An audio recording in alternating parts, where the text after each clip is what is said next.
They were bold, bizarre, and everywhere, until they vanished without a trace. Why did so many foods from the 1980s fail, and why do we still remember them? Pizza Spins came in spinning with confidence. A round, bite-sized cracker snack with big pizza flavor and a bigger goal, dethrone Doritos. They were made by General Mills, shaped like mini records, and coated in seasoning that promised tomato, cheese, and pepperoni in every crunch. Kids opened lunch boxes hoping for them. Parents tossed them into grocery carts thinking they had found something new and exciting. But there was a problem. They were dry, really dry, and the flavor leaned more toward cardboard with a whisper of oregano than actual pizza. But if Pizza Spins failed because they were bland, the next product went down for the exact opposite reason. It tried to turn bubblegum into soda, and America gagged. Hubba Bubba soda sounded like a joke, but it was real, fizzy, and unfortunately, very pink. Inspired by the gum that filled every kid's pocket in the 1980s, the soda promised that same sweet, stretchy bubblegum taste, in liquid form. It was created by the Wrigley Company and sold in neon bottles that practically shouted from the shelf. The first sip was pure sugar. The second sip was regret. People could not quite figure out what they were drinking. Was it supposed to be candy or soda? And who exactly wanted to gulp bubblegum? The carbonation only made things worse, turning the already strange flavor into a syrupy explosion that clung to your throat. Kids might have tried it once for the novelty. Adults passed it over with a wince. The next failure was worse. A cereal that confused parents, horrified dentists, and made breakfast feel like a bad prank. Frosted Coca-Cola cereal was exactly what it sounds like. Yes, really. In the sugar-soaked chaos of the 1980s, someone decided to turn the most famous soda in the world into a breakfast cereal. And not just a cereal flavored with cola, but a frosted cereal flavored with cola. The pitch was wild. Kids loved soda. Kids loved cereal. Why not combine them? What resulted was a sticky, chemical-tasting disaster that confused everyone who dared to pour milk over it. The cereal smelled like a vending machine. It was never widely distributed and vanished quickly, surviving only in a few advertisements and foggy memories. Today, it stands as one of the strangest food ideas of the decade. But even that did not stop brands from trying to turn fast food into something new. The next idea came from a chain that was already famous, Pizza Hut, and they tried to go deep, thick, and Italian. It did not go well. The Priazzo from Pizza Hut was supposed to be a revelation, a deep dish, multi-layered Italian pie that combined all the decadence of lasagna with the branding power of pizza. Launched in the mid-1980s with television ads that felt more like opera promos than food commercials, the Priazzo came in a few varieties and was stuffed with layer upon layer of cheese, meats, and sauce. It took extra time to cook. It took extra time to eat. And it took very little time for customers to get tired of it. It was expensive for its time, hard to prep, and nearly impossible to deliver without becoming a mess. Pizza Hut quietly retired it, and today it lives on only through retro commercials and the rare person who insists it was underrated. But while the Priazzo failed by doing too much, the next treat failed by doing everything just right, and still disappearing anyway. Keebler Magic Middles should have lasted forever. They were soft, buttery shortbread-style cookies with warm fudge or peanut butter centers, baked just enough to hold together but gooey when you bit in. Kids loved them. Parents loved them. Even picky snackers loved them. They were the rare treat that delivered exactly what it promised, magic in the middle. But they were not easy to make. The filling process was tricky. The baking time had to be just right, and they were more expensive to produce than simpler cookies. So despite their popularity, Keebler quietly pulled them from shelves in the 1990s, and they never came back. But if the downfall of Magic Middles felt personal, the next food flop was almost cruel. It handed kids the dream of pizza night, then made them make it themselves. Hidden Valley Ranch pizza kits sounded like a great idea on paper. It was the 1980s. Ranch dressing was having a moment, and pizza was the undisputed king of dinner tables. so why not bring them together in a do-it-yourself dinner kit for kids?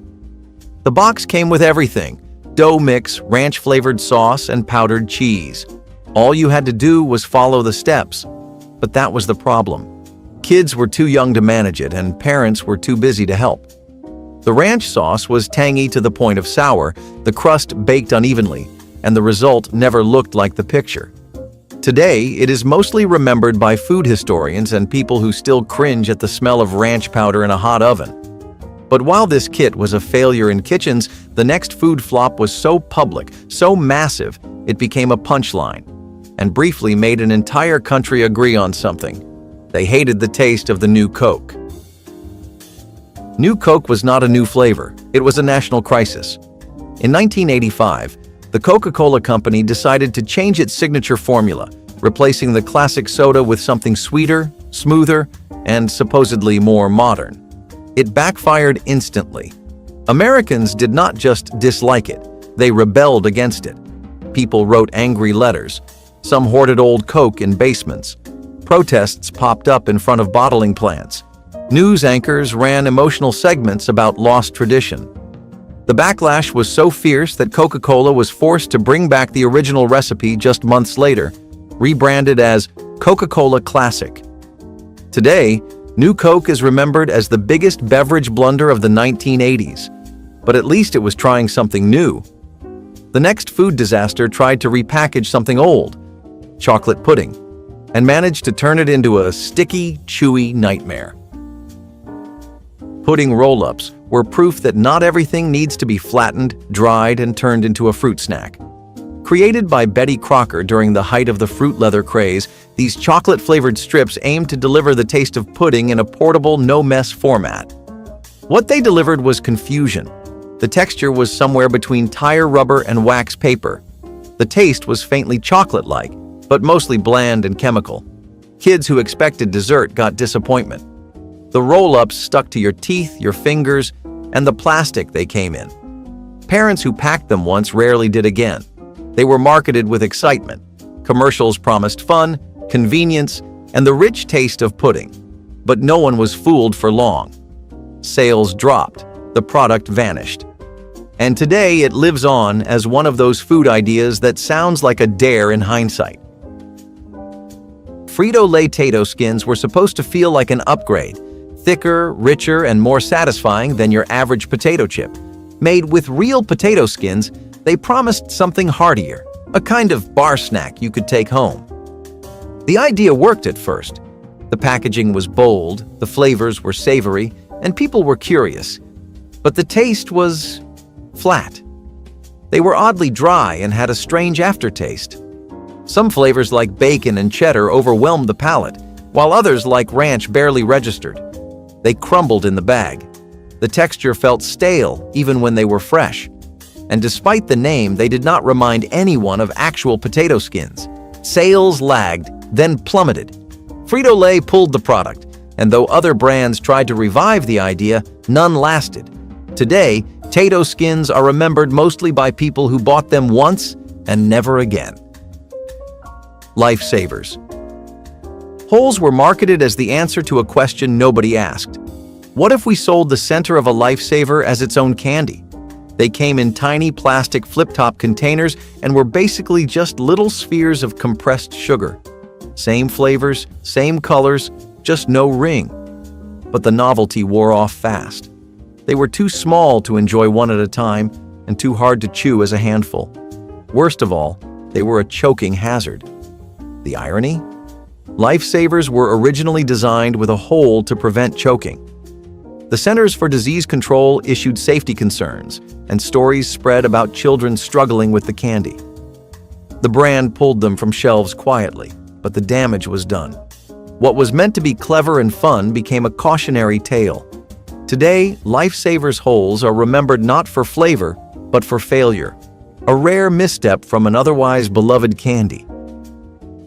A&W draft root beer in bottles tried to capture the nostalgic charm of soda shop fizz and bring it home, complete with the thick, foamy head you only got from a fountain pour. The concept was bold.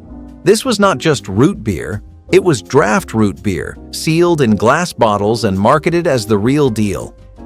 But the problem started the moment you opened one.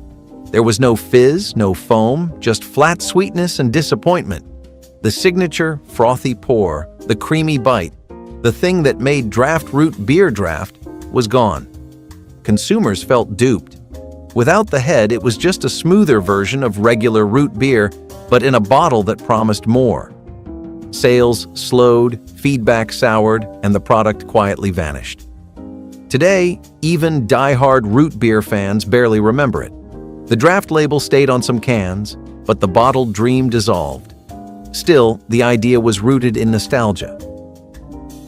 Heinz EZ Squirt Ketchup is mostly remembered for the neon green and purple bottles from the early 2000s, but the chaos actually started much earlier, in the 1980s, with a quietly released prototype that never saw wide shelves. It was ketchup, but it was not red. It came in a squeezable bottle, meant to make mealtime fun. And the color? Slightly orange, leaning into a plasticky red that looked more like school glue dyed with food coloring than anything you'd put on a French fry. It confused kids. It repelled adults. The flavor was supposed to be the same, but something about the color made every bite taste off. Parents were not amused. The bottle clogged, the texture was runny, and the marketing push never landed. Heinz quietly pulled the prototype, only to repackage the failure in new colors years later, this time with a full campaign. But even then, the idea never stuck for long. Ketchup, it turns out, is one of those foods people do not want to mess with. Waffelos cereal came galloping into breakfast bowls in the early 1980s with a cartoon cowboy, a crunchy texture, and a waffle flavor that smelled better than it tasted. The idea seemed solid. Who does not love waffles? But Waffelos never quite got it right. The cereal had a weird puffed shape and a maple syrup flavor that was more artificial than inviting. The box promised energy and adventure, but the taste delivered bland sweetness that faded fast in milk. Some versions had peanut butter varieties, but they tasted more like dusted cardboard than a hearty upgrade. Kids gave it a shot. Parents were indifferent. And within a few years, Waffelos rode off into cereal history, leaving behind only vague memories and a few collectible boxes. The mascot was never iconic. The cereal never earned loyal fans. And in a world already crowded with Frosted Flakes and Cap'n Crunch, Waffelos simply could not compete. But at least it tried to be wholesome. Frankenstuff was a product that probably should have stopped at the name. A hot dog with chili inside sounded fun, like a carnival snack you could make in the microwave. Hormel thought they had something special. You did not need a bun. You did not need toppings. The chili was already inside the hot dog, sealed in like a secret. But when you bit into it, the magic ended. The texture was strange, mushy on the inside, rubbery on the outside. The chili tasted like something scraped from the bottom of a can. It oozed out unevenly. Sometimes there was barely any filling at all. Sometimes it exploded. Parents were skeptical. Kids were grossed out. The idea was clever. The execution was a disaster. By the end of the 1980s, it was gone, with only commercials and faint horror stories left behind. Jell-O 1-2-3 wanted to be the future of dessert, a three-layered masterpiece that separated itself during chilling. One mix, one pour, three layers, a bottom of traditional gelatin, a middle mousse-like fluff, and a foamy top. It was a marvel of food engineering, at least in theory. The commercials promised elegance, something your mom could serve at a dinner party. The box made it sound magical, but what ended up in the bowl was more often a lumpy, melting swirl. Sometimes the layers failed to separate. Sometimes they slid off each other. The flavor was fine, sweet and vaguely fruity, but the texture was confusing, and the process never worked as cleanly as the ad promised. It was too fussy for everyday dessert and not impressive enough for guests. By the early 1990s, it vanished completely, living on in nostalgic Reddit threads and the occasional retro recipe blog. It tried to be everything and ended up as nothing. Cola-crazed Pop Rocks were never meant to be dangerous, but in the early 1980s, they became the candy that every parent warned their kids about. The idea was wild but simple. Take the fizzy explosion of Pop Rocks, mix it with cola flavoring, and crank up the intensity. Some kids dared to combine it with real soda, usually a can of Coke, because of a playground rumor that it could make your stomach explode. It did not. But the reaction was loud, messy, and sometimes a little scary. The popping was stronger than usual, the cola flavor harsh and artificial, and the foam it created in your mouth made you feel like you were chewing a chemical geyser. Some loved it. Others hated it. Most tried it once just to say they had. But between the bad press, the exaggerated danger stories, and the fact that it just did not taste very good, the Cola edition vanished. Pop Rocks survived. Cola Pop Rocks did not. And while that candy fizzed out in a blast of controversy, the next failed food came with less drama, but even less staying power. It tried to sparkle on the menu at Popeye's, but disappeared before most people even got to taste it. Popeye's Cajun Sparkle Fries arrived with a name that sounded like a party and left with barely a whisper. They were coated in a seasoning called Cajun Sparkle, a blend that already had cult status in tiny packets handed out at Popeye's locations. It made sense to build fries around it, or at least it seemed to. The fries themselves were thin, slightly crisp, and heavily dusted with the signature spice blend. But something went wrong. The flavor was inconsistent. Some batches were delicious, peppery, garlicky, savory with a little heat. Others tasted burnt or bland, like someone had dumped too much seasoning in the fryer. They did not hold up well after 5 minutes in a bag. They got soggy fast. Customers were confused by the rollout, unsure if it was regional, limited time, or permanent. Then they vanished. No official word. No farewell. Just gone. Today, Cajun Sparkle still lives on in seasoning packets, but the fries built around it were quietly buried. And while Popeye's misfired by over-seasoning, the next drink failed for a far stranger reason. It claimed to have bubbles you could feel, and people could not forget how weird that felt. Tickle Soda might have had the most unfortunate name in soft drink history, but the branding was not even the strangest part. Launched in the early 1980s, this soda promised an extra level of carbonation, bubbles you could feel. It was supposed to be fun, fizzy, and different. What it delivered was discomfort. The carbonation was so sharp, it hit the back of your throat like a slap. Some people said it felt like drinking static. The fruit flavors, lemon lime, cherry, and orange, were barely there under all that fizz. Tickle Soda came in tall glass bottles with a label that looked more like something from a bubble bath than a beverage aisle. Kids were curious, adults were skeptical, and everyone who drank it remembered the sensation more than the taste, and not in a good way. It was not refreshing, it was not smooth, it was a novelty that wore off after one sip. Within a year, Tickle Soda vanished from shelves and almost no one asked where it went. But while Tickle fizzled from the inside out, the next food failure came straight from a can and proved that some meals just should not come with a pop-top lid. Conagra's roast chicken in a can was exactly what it sounded like, and that was the problem. While canned tuna and canned soup had earned their place in American pantries, the idea of opening a metal can and finding an entire cooked chicken inside was too much for most people to stomach. It was fully cooked. It was shelf-stable. It was intended for fast meals or emergencies. But the presentation was appalling.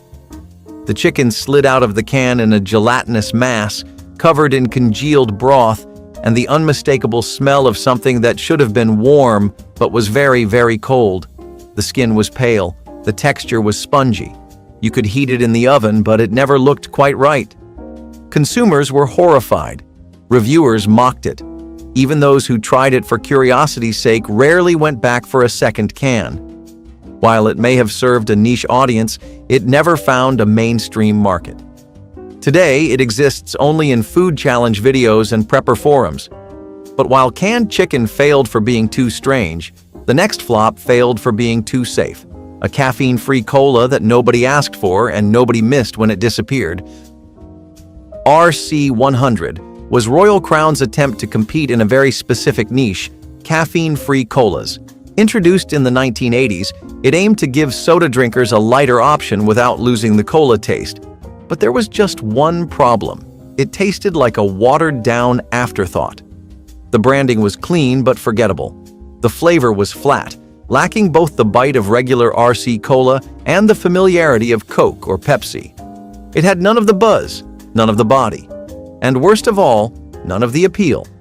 Even people who wanted a caffeine-free option rarely reached for RC 100. It never found its audience, never built momentum, and quietly fizzled out. No protests, no nostalgia, just silence. It was one of those products that felt like it was designed in a meeting room by people who forgot to ask if anyone would actually drink it. And while RC 100 simply faded, the next snack failure had more drama. It was bright, crunchy, and oddly familiar. It was the very first version of a candy that would one day succeed, but not until after it failed.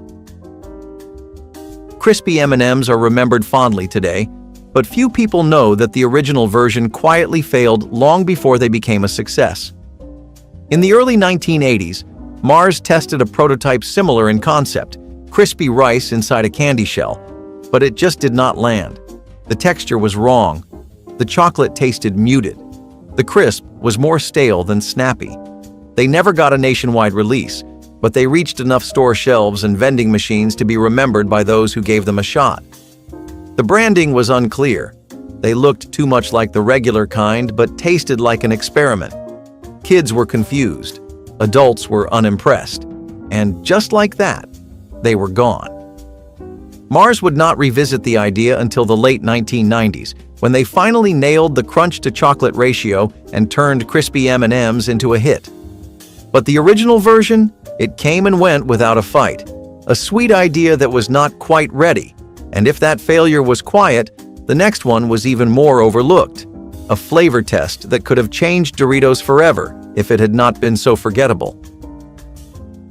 Ranch-flavored Doritos in the early 1980s were not Cool Ranch. That iconic blue bag success would not hit shelves until the mid-1980s and take off in the early 1990s. What came before it was a beta version, something tangy, a little creamy, but entirely off. The seasoning was thinner, the flavor was dusty, and the ranch tasted more like powdered milk mixed with garlic than the bold flavor people know now. It was a test run, distributed in small batches and limited regions, with almost no advertising support. People tried them. Few remembered them. Doritos pulled back and went all in on nacho cheese, letting it dominate the decade while Ranch quietly disappeared into development. When Cool Ranch finally arrived, it was with a new formula, better balance, and a full marketing push. But the first attempt? It flopped. Not because Ranch was a bad idea, but because it was not ready. And while that chip flavor vanished without outrage, the next snack disappeared because no one wanted it in the first place. An overly whipped, overly sweet peanut butter that felt more like candy spread than pantry staple. Koogle peanut butter was the sugar rush nobody asked for.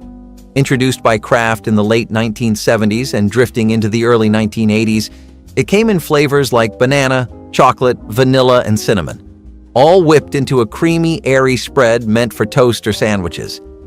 It looked fun. It had a goofy name, but it tasted like dessert disguised as peanut butter. The sweetness overpowered everything. The consistency was almost foamy, making it hard to spread and weird to chew. Kids liked it for a few bites. Parents hated it from the first whiff.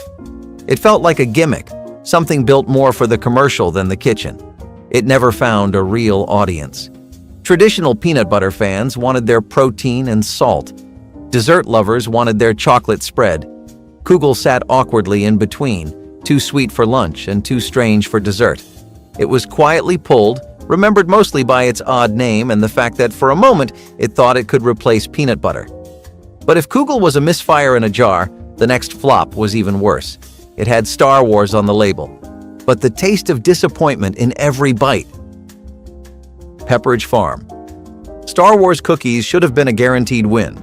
Star Wars was at the peak of its original trilogy power, and Pepperidge Farm was a trusted name in baked goods. The cookies came in small boxes, each shaped like characters from the galaxy far, far away. Darth Vader, Yoda, R2-D2, you could collect them, snack on them, and feel like a part of the movie magic. But then you tasted one. Dry, chalky, barely sweet. The shortbread was dense and bland, more like a leftover tea biscuit than a snack for kids. The excitement of the packaging wore off after one mouthful. Parents complained they were overpriced. Kids stopped asking for them. Collectors might have bought them for the box art, but no one ever bought them for the flavor. Eventually, even the tie-in hype could not save them. They were gone before Return of the Jedi even reached home video. Today, the boxes are worth more than the cookies ever were.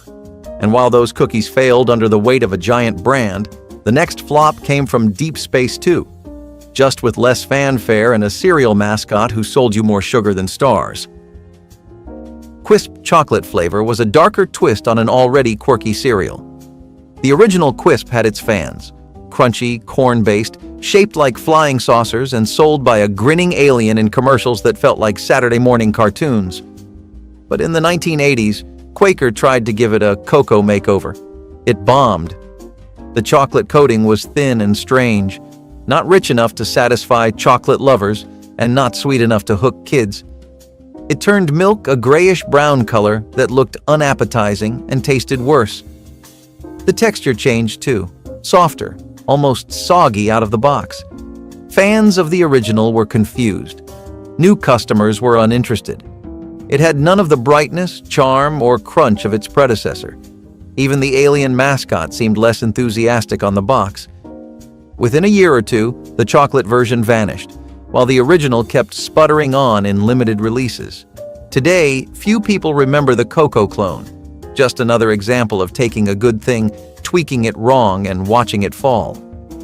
But while chocolate Quisp faded into the cereal graveyard, the next failure had even less business existing. It was a golden soda from 7-Up that tasted like cinnamon and regret. 7-Up Gold was a soda that no one saw coming, and barely anyone wanted to stick around. Known for its crisp lemon-lime brightness, 7-Up suddenly veered off course in the mid-1980s with a bold new product. A golden-colored, spice-infused soft drink that shared none of the citrusy identity people expected. It tasted like a blend of ginger ale, cinnamon, and bad decisions. The flavor profile was confusing, slightly bitter, strangely warm, and lingering in a way soda should never linger. 7-Up marketed it as sophisticated, a grown-up soda. But the public reaction was immediate. This was not what people wanted. The drink's spice-forward flavor clashed with the brand's clean and refreshing image. It never caught on. Shelves emptied only because stock was pulled, not purchased. Today, it is one of the company's most short-lived and least mourned flops. But for a time, it stood as proof that even a legacy brand could wildly miscalculate. And while 7-Up Gold tried to sound refined, the next flavor craze went in a totally different direction, straight into snack food absurdity, with chips that tasted like cheddar and beer. Cheddar beer chips were part of a brief, strange chapter in snack food history where beer-flavored became a legitimate selling point, even if no one actually wanted it. Introduced by multiple brands throughout the 1980s, including one memorable version from Wise, these chips were coated in a seasoning blend meant to mimic pub cheese and malty lager. The result was a strange, sour tang that left your mouth dry and your taste buds confused. The cheddar part was tolerable. The beer note? Less so. It was bitter, yeasty, and oddly sweet, like licking the inside of an empty keg. Adults who actually liked beer did not want it in chip form. Kids who loved chips had no idea what they were tasting. They showed up in party bowls, were sampled out of curiosity, and then abandoned before the bag was halfway gone. Most brands discontinued them quietly. A few tried to revive the flavor in later years with barbecue beer hybrids, but the result was always the same: too weird to crave, too bland to defend. But if beer-flavored chips were a flavor problem, the next flop was an identity crisis, when Pepsi decided it should also be coffee. Brewed coffee. Pepsi was never supposed to taste normal. It was an experiment that merged two of the most consumed beverages in America, soda and coffee, into one canned fusion that hoped to satisfy both cravings at once. What it actually delivered was a strange, syrupy drink that confused the senses. The cola flavor hit first, followed by a bitter, roasted note that clashed instead of complemented. It was neither refreshing nor energizing. The carbonation made the coffee taste flat. The coffee made the soda taste burnt. No one knew when to drink it, morning, lunch, or with dessert. Pepsi never quite explained who it was for. It launched in limited regions and vanished quickly, barely noticed. Some people swore they imagined it. Others bought it once and never again. Today, its memory survives only in obscure ad scans and collector's cans on eBay. And while brewed coffee Pepsi failed because it could not choose a lane, the next cereal catastrophe came from a brand that chose too many lanes, starting in the toy aisle and ending up in your breakfast bowl. Cabbage Patch Kids. Cereal tried to turn one of the biggest toy crazes of the 1980s into a breakfast tradition, and it did not work. The cereal came in a pastel-colored box with photos of the dolls smiling beside a bowl of puffed corn and marshmallow bits shaped like tiny baby accessories. It was clear this was not about flavor, it was about branding, and it showed. The cereal itself was overly sweet, with a texture that got soggy almost instantly. The marshmallows were dry and chalky. It felt more like eating packing peanuts than breakfast. Kids might have been excited to see their favorite dolls on the box, but the taste rarely earned a second purchase. Parents rolled their eyes. Collectors saved the boxes, but the cereal faded quickly. It was proof that not every popular toy needs a cereal tie-in, and that some ideas are better left on the shelf. But as bad as this cereal was, the next soda tried to reinvent cola itself by making it invisible. Tab Clear was a marketing mystery in a clear bottle. Released in the early 1990s, it technically missed the heart of the 1980s, but its roots were firmly planted in the decade's obsession with diet, aesthetics, and novelty. Coca-Cola created it as a spin-off of its Tab brand, but unlike the original pink can diet soda, this one had no color at all. It looked like sparkling water. It tasted like cola, but it confused everyone. It was not a traditional diet soda. It was not full flavor either. It was marketed as edgy and clean, but the taste leaned toward metallic, flat, and bitter. Consumers had no idea what it was supposed to be. And worse, Coke allegedly used it as a decoy product to sabotage Crystal Pepsi's launch, introducing it just to muddy the market and then letting it fail. It disappeared almost as quickly as it arrived, becoming a footnote in soda strategy rather than a real product. Tab Clear is remembered more for its strange existence than for any flavor it offered. And with that, it joins the long list of 1980s food flops that tried to change the game and were gone before anyone could miss them. Let's talk cracklin' cornbread. This is the cornbread that absolutely doesn't mess around. Like, this is the supersonic of cornbread. This is that rugged, crispy-edged cousin of your typical cornbread muffin, and it brings with it all the rustic charm that cornbread is always known for. Cracklin' cornbread has always come from the innovative kitchens of the working class, and this is especially true in the South, where using anything less than all of the hog was considered culinary blasphemy. Wasting fat? You may as well hang up your butcher knife. It was about no waste, and cracklins were a prime example of why that mentality worked. These were gold, and stirring them into cornbread only made them shine brighter. It made the bread a lot more filling and gave it extra protein, and you needed that because if you were coming back from a day of shoveling mud, then you definitely needed something for those muscles. It was a proper lunch though, and it was even better with some fresh greens on the side. Cracklin' cornbread is something that pretty much has faded into the background nowadays, but it was the perfect kind of thing for when you had nothing but a skillet, an empty stomach, and a lot of grit and determination to make something worth eating. It's a 10 out of 10 for a lot of Southerners, and nothing's really changing that. Let's talk cracklin' cornbread. This is the cornbread that absolutely doesn't mess around. Like, this is the supersonic of cornbread. This is that rugged, crispy-edged cousin of your typical cornbread muffin, and it brings with it all the rustic charm that cornbread is always known for. Cracklin' cornbread has always come from the innovative kitchens of the working class, and this is especially true in the South, where using anything less than all of the hog was considered culinary blasphemy. Wasting fat? You may as well hang up your butcher knife. It was about no waste, and cracklins were a prime example of why that mentality worked. These were gold, and stirring them into cornbread only made them shine brighter. It made the bread a lot more filling and gave it extra protein, and you needed that because if you were coming back from a day of shoveling mud, then you definitely needed something for those muscles. It was a proper lunch though, and it was even better with some fresh greens on the side. Cracklin cornbread is something that pretty much has faded into the background nowadays, but it was the perfect kind of thing for when you had nothing but a skillet, an empty stomach, and a lot of grit and determination to make something worth eating. It's a 10 out of 10 for a lot of Southerners, and nothing's really changing that. In the 1950s, it was pretty common to see a certain ingredient known as bisphenol A in most canned foods. They were always in the linings. Now, the interesting part of this is that this was actually so adaptable that it went in everything from canned food to baby bottles, but it wasn't until much later that people got to know about how dangerous it was. Concerns had been popping up of women having hormonal or reproductive issues and children having issues in development. This was found to be linked to BPA.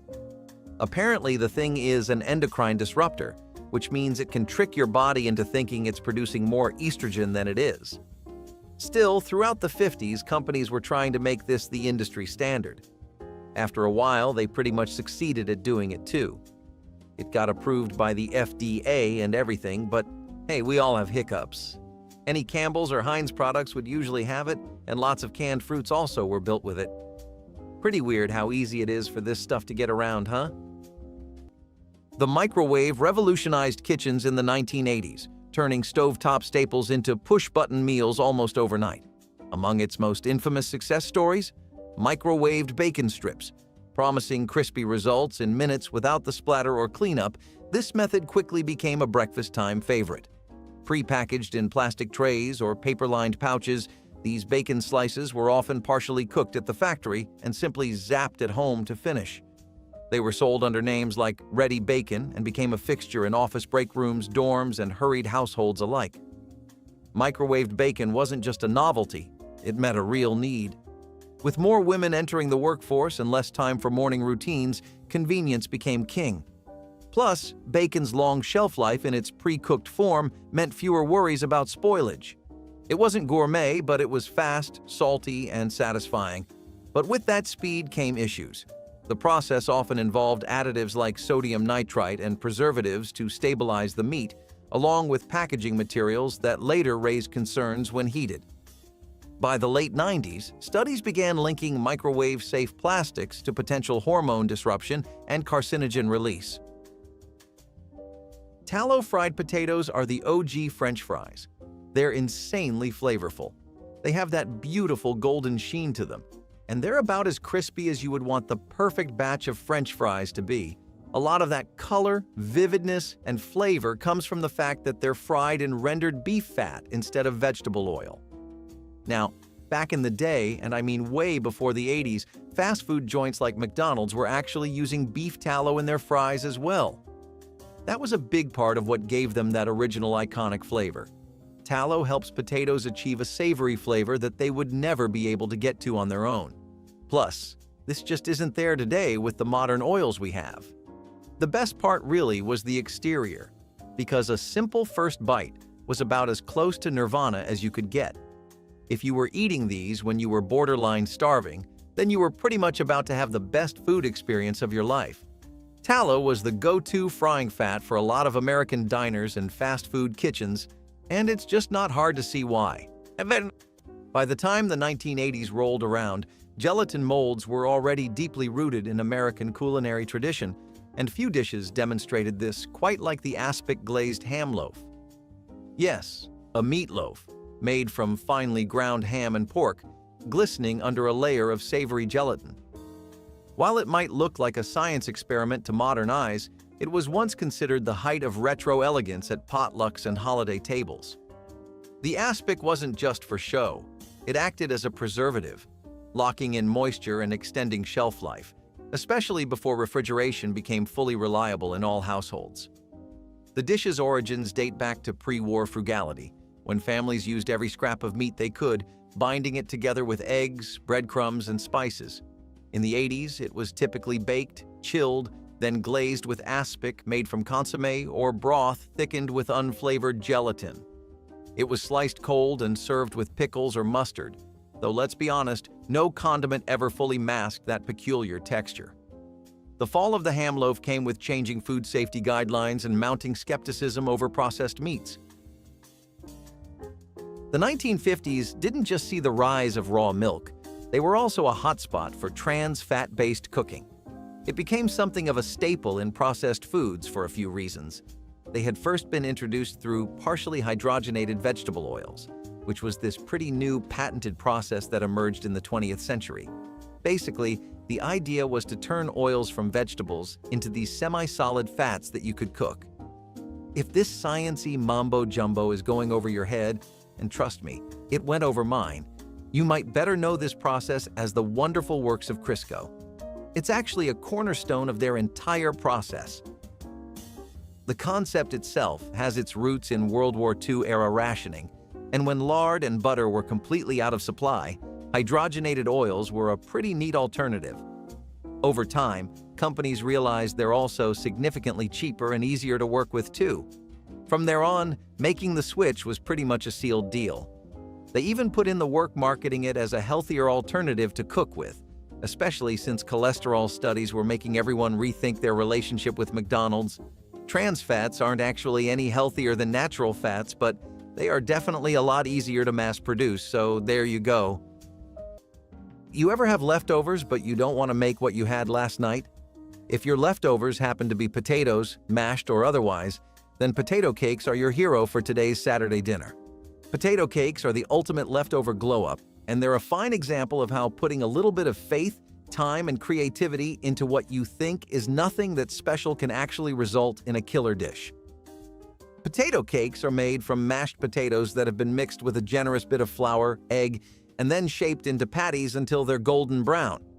Just think of them like hash browns, or at least like a distant but more nostalgic and comfier cousin of hash browns. The flavor is what you would expect, but it's honestly more buttery than you would think too. You're really going to have the time of your life if your original mashed potatoes that are left over were made with cream or garlic mixed in, but even if they weren't, that's always a step you can add later. Potato cakes were the gift of several immigrant communities that were putting down roots during the 1800s and 1900s. This is a dish that's been shared among Irish, German, and Polish families, so everybody has their own take on it, and I know boxed mashed potatoes and freezer meals are what everyone goes for today.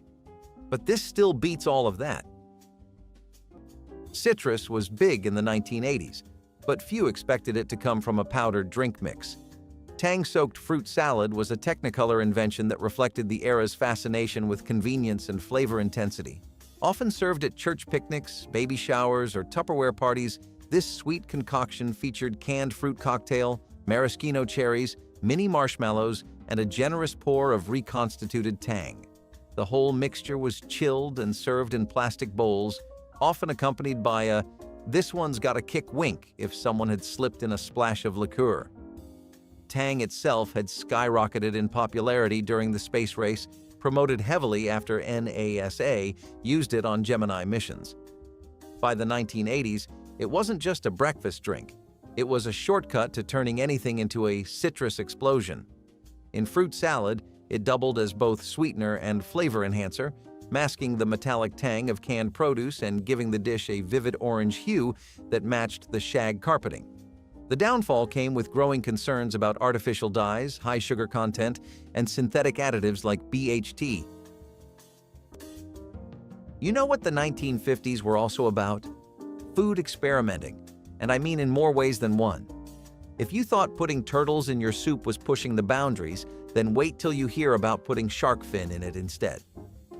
That's right, shark fin soup was definitely a niche interest of a lot of communities in America at the time. From Chinatowns in big urban hubs like New York, Los Angeles, and San Francisco to Chinese banquet halls that really emphasized authentic, faithful, traditional dishes. It was a time where everyone was buying into the craze, and I mean this is the same generation that grew up with Coke in their Coke. Shark fin soup didn't last long in the mainstream, and in fact, it didn't really get there either. A lot of those issues stemmed from costs. Shark fins were always imported, and they were very expensive to source. Outside of a Chinese-Japanese audience, there just wasn't an audience that could really appreciate it or have consistent demand for it. As fancy as it was, and believe me, while it was niche, it was definitely a status symbol. There just wasn't enough practicality. As the microwave took over American kitchens, no item better defined dinnertime efficiency than the iconic TV dinner tray. Chief among its offerings was frozen Salisbury steak, a meat patty swimming in brown gravy, flanked by instant mashed potatoes and a side of overly enthusiastic peas. Introduced as part of the post-war convenience food boom and cemented in pop culture through endless advertising, it was marketed as both modern and comforting. Just peel the film, heat for a few minutes, and dinner was served, preferably in front of a wood-paneled zenith. Salisbury steak itself wasn't new. Created during the late 19th century as a health food by Dr. J.H. Salisbury, the dish had morphed into a budget-friendly standby by the 1980s. What landed in freezer aisles, however, often bore little resemblance to its ground beef origins. Many versions contained textured vegetable protein fillers, artificial flavor enhancers like MSG, and meat from mixed animal sources, all bound together with binding agents that required more chemistry than cuisine. Problems emerged as food safety standards evolved. Reports of listeria outbreaks in improperly stored frozen meals, alongside the rise in public concern over sodium, fat content, and synthetic additives, led to tighter FDA scrutiny. Today, we're going to be diving into one of the most unexpected combinations from an old-school kitchen. Yup, fried apples and onions. Those sweet, tender apples and savory caramelized onions make for a much better meal than you would originally think. As they sizzle together in a skillet covered with buttery richness, the dish becomes the peak of comfort food when times are hard and you don't have much in the pantry. This dish is actually something that goes back all the way to the 19th century, specifically in the Appalachian and southern regions, where it was very common in kitchens to make the most of whatever was available. Apples were something that was plentiful and onions were dirt cheap, so the combination made all the sense in the world when you looked at it from your wallet's point of view. In the heartland of 1980s America, church suppers and family reunions weren't complete without a bubbling tray of canned creamed corn casserole. A comfort dish through and through, it combined canned creamed corn, whole kernel corn, sour cream, Jiffy cornbread mix, and a stick of butter, because in the 80s, flavor came in bricks. Topped with cheddar or crushed crackers, it baked into a golden, gooey centerpiece that could feed a crowd on a shoestring budget. Creamed corn itself had been a pantry mainstay since the 1950s, popularized during wartime rationing and later cemented in the culinary canon through casserole culture. By the 1980s, it had become a go-to ingredient for households looking to stretch ingredients while still delivering on taste. But convenience had a hidden cost. The dish's reliance on canned vegetables brought with it growing concerns over BPA linings, excessive sodium, and preservatives like BHA and BHT, which later faced scrutiny from health watchdogs for their possible carcinogenic effects.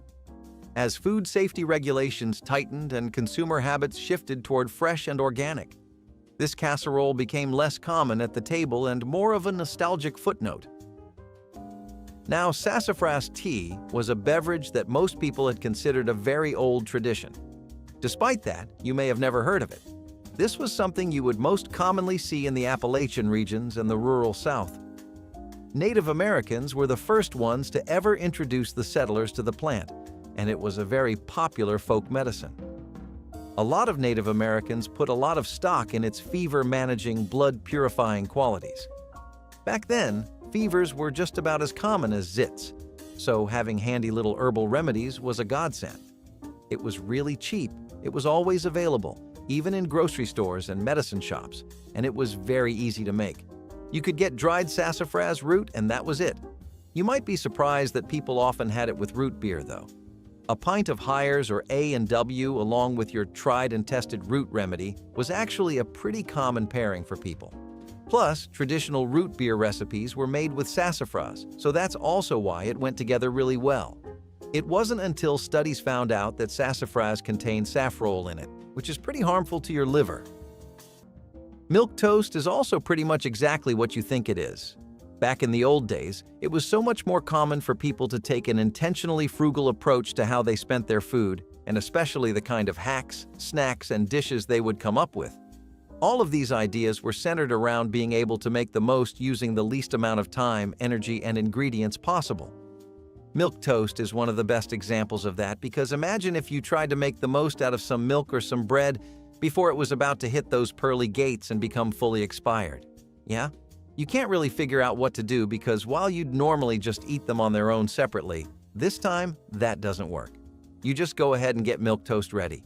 The best part is that it works in 3 different ways. You get a nice healthy meal that's a pretty good breakfast or an interlude meal before your next big meal. You get to save money because you're not letting anything go to waste, nor are you buying something new because these ingredients are probably on their last legs, and you get a pretty lovely dessert out of it too. What's not to like, really? It's kind of insane how convenient milk toast can really be. Wasting food wasn't an option in many households during the 1980s, especially in rural America or among first-generation immigrant families where traditions ran deep and frugality was second nature. That's where chicken feet soup stepped in, both literally and economically. Made by simmering clean chicken feet with vegetables, garlic, onions, and herbs, the resulting broth was rich in collagen, hearty in flavor, and known for sticking to your ribs. The feet, despite their unsettling appearance, broke down during cooking and gave the soup a silky, almost gelatinous texture prized in many cultures for its health benefits. Historically, chicken feet have been used in soups and stocks around the world, from China to the American South, as a way to stretch every part of the bird. By the 1980s, home cooks who knew their way around a cleaver could find them cheaply at butchers or local markets. But despite their thriftiness, they didn't survive the decades unscathed. Concerns grew over foodborne pathogens, improper processing, and sanitation at poultry plants, particularly with parts like feet, which were difficult to clean thoroughly without strict controls. Regulations didn't ban the dish itself, but USDA oversight increased, and mainstream supermarkets gradually stopped stocking them. Before I start telling you about the tragic downfall of absinthe, let's do a little summary on what it really is. So, it's this green spirit that you get from mixing a few herbs, but the one we really need to keep track of here is wormwood. Why? Well, besides the fact that it gets its name from wormwood, Artemisia absinthium, the thing itself has a spicy little compound we call thujone, or otherwise known as the 50s equivalent of acid. Except we're not talking about a nice little trip with your friends and your sunset lamp psychedelic playlist. This time, we're talking about cases of epilepsy, insanity, and aggression in users. This eventually evolved into hysteria after the absinthe murder of 1905. One Jean Lanfray ended up killing his entire family after a long night with absinthe and several other drinks. And by 1912, hysteria had gotten so bad that the United States had outlawed it completely. In the 50s, you still couldn't get it legally, especially not for personal use. You would have to get it smuggled in from Spain or Portugal, and most people would just make bootleg absinthe, which was even worse. I mean worse as in it'll do whatever alcohol does to you regularly. Scientists ended up finding out that thujone actually doesn't cause insanity or anything of the sort, and Jean was just yet another drunken homicidal maniac. Honestly, the fact that nobody is talking about how good molasses toast is these days is certifiably criminal behavior. I just want you to picture hot toast, and I mean real, genuine bread, not packaged, factory-made fluff, but actual freshly baked bread with deep, dark molasses. Not the generic stuff you find in marts and stores nowadays, but actual molasses.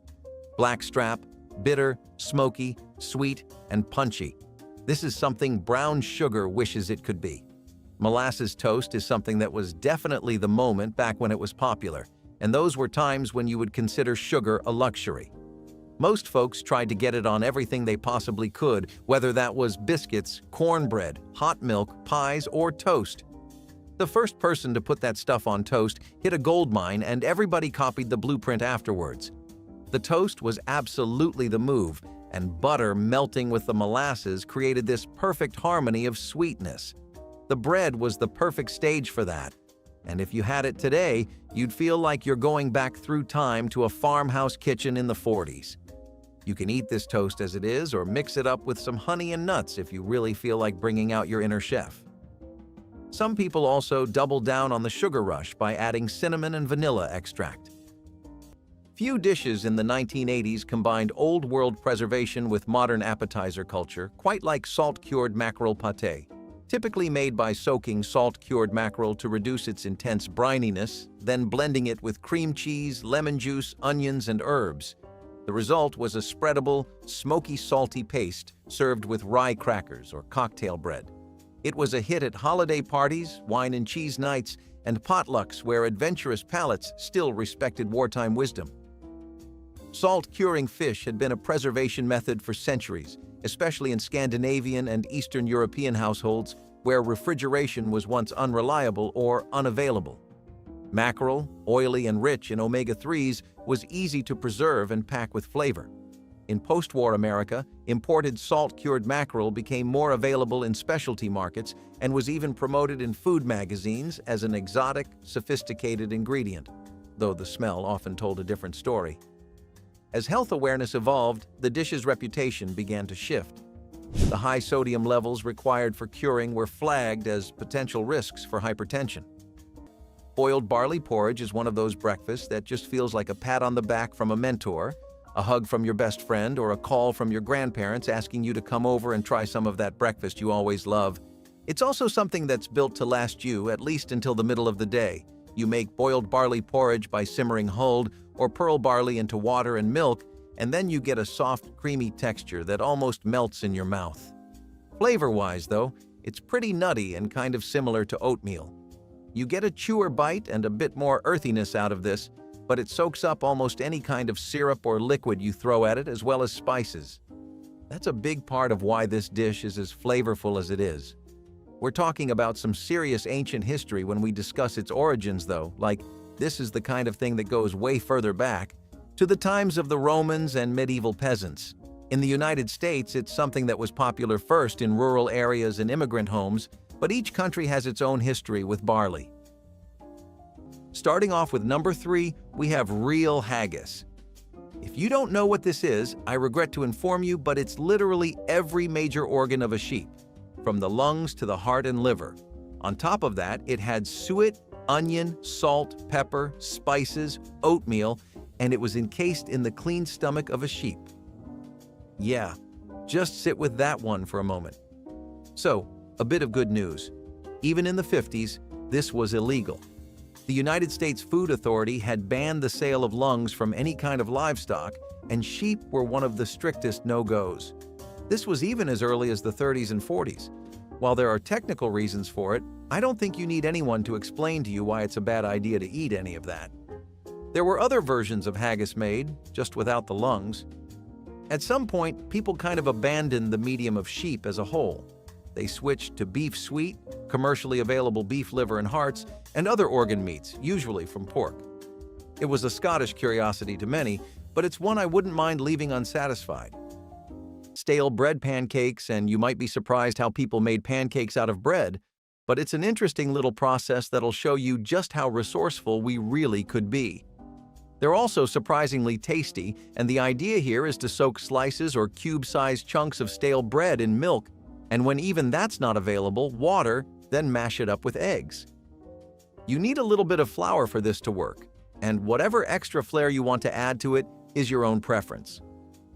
Personally, I always go for some honey. These pancakes are something that isn't just exclusive to American tables either. They're a tradition that stretches from so many different cultures across the world that it's simply just a grandpa meal now. Plus, flavor-wise, these go with any kind of game plan. You can sprinkle some cheese, throw in different kinds of herbs like parsley and oregano for a more aromatic pancake, or go savory with salt and pepper. Everything works, and they're awfully cheap, so why not?